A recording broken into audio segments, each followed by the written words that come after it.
Bismillahirrahmanirrahim. Assalamualaikum warahmatullahi wabarakatuh. Alhamdulillah wassalatu wassalamu ala Rasulillah wa ala alihi wa sahbihi wa man tabi'ahu hudah. Rabbi shrah li sadri wa yassir li amri wahlul 'uqdatam min lisani yafqahu qawli, amma ba'du. Alhamdulillah, pada kali ini kita akan belajar tentang masalah akidah, yaitu adalah akidah akhlak untuk kelas 10. Pada kesempatan kali ini kita akan membahas tentang pelajaran yang judulnya itu adalah syirik. Apa itu syirik? Bagaimanakah contoh perbuatan syirik? Kemudian lagi pelaku syirik disebut apa? Dalil perbuatan tentang syirik itu apa? Terus lagi akibatnya kalau kita syirik itu apa? Pertanyaan terakhir lagi adalah bagaimanakah caranya supaya kita bisa menghindari perbuatan syirik. Nah, insya Allah akan Bapak sampaikan pada kesempatan kali ini. Bismillahirrahmanirrahim. Hari ini kita belajar syirik. Bukan belajar syirik, bukan, tapi kita belajar tentang ilmu apa sih yang disebut syirik. Bukan kita menyebutkan Allah, tidaklah. Oke. Syirik, pengertian syirik. Syirik di dalam bahasa Arab disebut asyirku. Asyirku adalah syirik. Maksudnya apa? Syirik di dalam bahasa Arab itu dimaksudkan adalah at-ta'addud. Ta'addud atau adat atau bilangan. Ta'addud berbilang-bilang.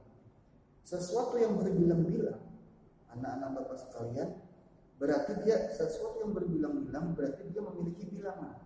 Kalau memiliki bilangan, otomatis jumlahnya bukan satu. Nah, makanya syirik itu adalah suatu keyakinan atau yang keluar dari sebuah ucapan, atau yang tiba-tiba terlintas dari sebuah pemikiran, atau tiba-tiba adanya sebuah perilaku kita yang menunjukkan bahwasanya ada yang ditakuti, ada yang lebih diagungkan selain daripada Allah Subhanahu wa taala. Itu yang namanya syirik. Yaitu membilang-bilangkan atau mengada-adakan dengan keyakinan bahwasanya ada Tuhan selain Allah. Itu adalah definisi syirik di dalam bahasa Arab menurut kata. Nah, sekarang definisi syirik sudah selesai. Definisi syirik menurut istilah. Jadi yang dimaksud syirik secara istilah itu adalah dia adalah sebuah perbuatan, anggapan atau iktikad atau sebuah keyakinan. Keyakinan yang apa? Keyakinan menyekutukan Allah dengan yang lain. Artinya selain Allah dianggap ada Tuhan selain Allah. Seakan-akan ada yang maha kuasa selain beliau, selain Allah maksudnya. Nah, inilah definisi syirik. Makanya syirik itu di dalam tauhid itu ada tauhidul af'al, tauhidul asma, tauhidus sifat, dan yang keempat tauhiduz zat. Maksudnya apa? Tauhidul af'al mengesahkan semua perilaku apapun yang ada di alam semesta ini mutlak. Ingat kata-kata Bapak, mutlak itu adalah merupakan tanda, itu adalah merupakan bukti bahwasanya itu adalah pekerjaan Allah Subhanahu wa taala. Bukan berarti Allah yang tiba-tiba ujuk-ujuk mengambil ini dan itu Allah, tidak. Tetapi apa? Seseorang atau siapapun di alam semesta ini apabila dia melakukan sesuatu pekerjaan, maka pekerjaan itu mutlak adalah yang Allah berikan kepada dia, bukan kepunyaan makhluk. Nah, itu adalah definisi secara istilah.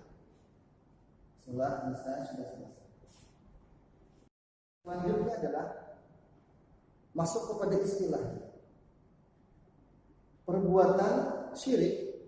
Perbuatannya adalah namanya syirik. Perbuatannya disebut syirik.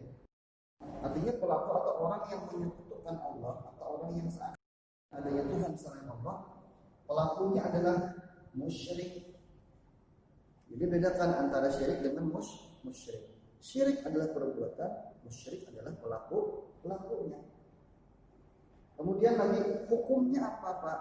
Hukum syirik itu apa? Ketika kita melakukan penyekutuan terhadap Tuhan, apa hukumnya? Contohnya menyembah patung, menyembah pohon, takut dengan hantu, itu pun sama adalah syirik. Hukumnya apa?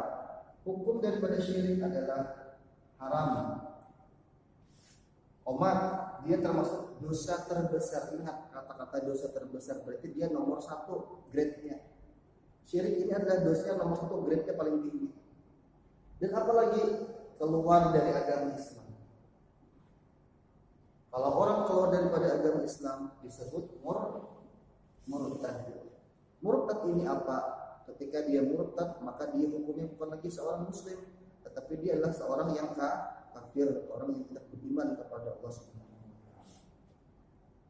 Nah, sekarang sudah tahu perbuatannya syirik, pelakunya musyrik, hukumnya dosa terbesar dan tidak diampuni. Ingat tampaknya tidak diampuni. Dalilnya apa Pak? Dari mana pian Pak bisa mengatakan semacam itu tadi sebelumnya? Sekarang dalilnya apa? Bahwasanya dosa syirik itu tidak diampuni oleh Allah.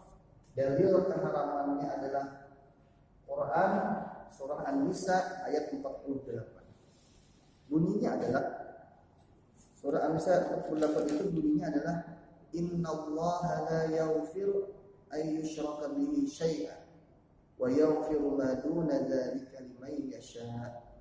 Inna sesungguhnya Allah la tidak akan yaghfiru selamanya Allah tidak akan mengampuni.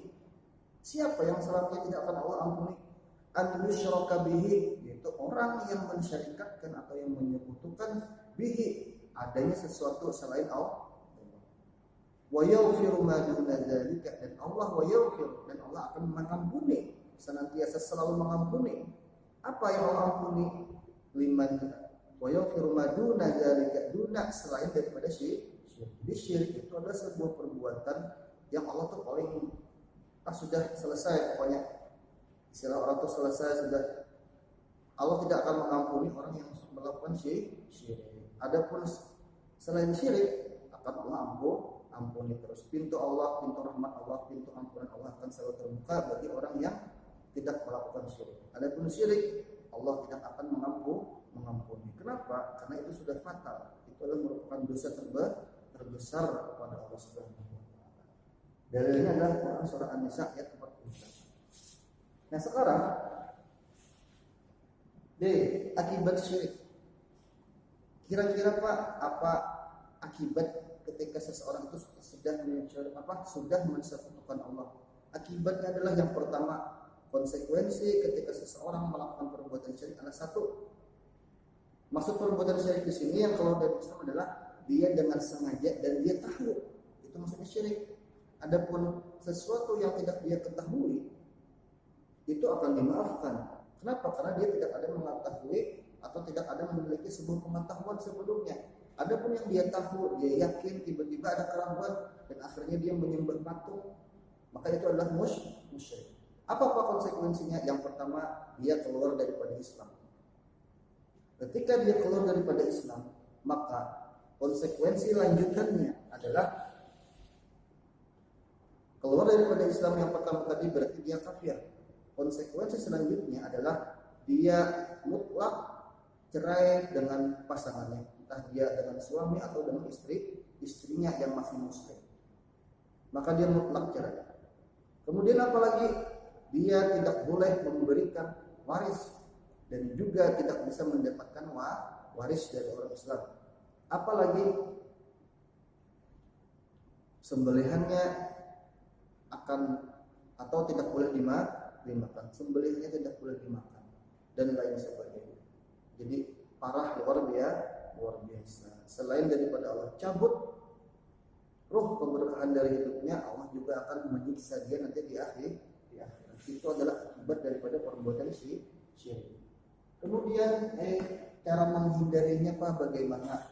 Cara menghindarinya adalah tidak ada cara lain kecuali kita belajar. Ingat kata-katanya, belajar tentang ilmu ketuhanan. dengan itu ilmu tauhid. Tanpa belajar tauhid tidak akan bisa seseorang untuk mengenal dan menghindari daripada perbuatan syirik tersebut. Jadi wajib belajar ilmu tauhid. Makanya ilmu tauhid itu menurut para ulama sepakat. Para ulama sepakat bahwasanya ilmu yang paling pertama-tama yang paling wajib untuk diajarkan dan dipelajari kepada setiap muslim adalah tauhid. Kenapa? Karena tauhid ini adalah ilmu untuk mengesahkan Allah. Jadi Allah paling tidak suka ketika ada disamakan dengan orang lain dan lain sebagainya. Pokoknya apapun itu yang menganggap itu adalah kekuatan dari benda tersebut, maka itu adalah termasuk salah satu perbuatan syirik kepada Allah. Nah, jadi ini saja yang bisa Bapak sampaikan. Mudah-mudahan bermanfaat. Wassalamualaikum warahmatullahi wabarakatuh.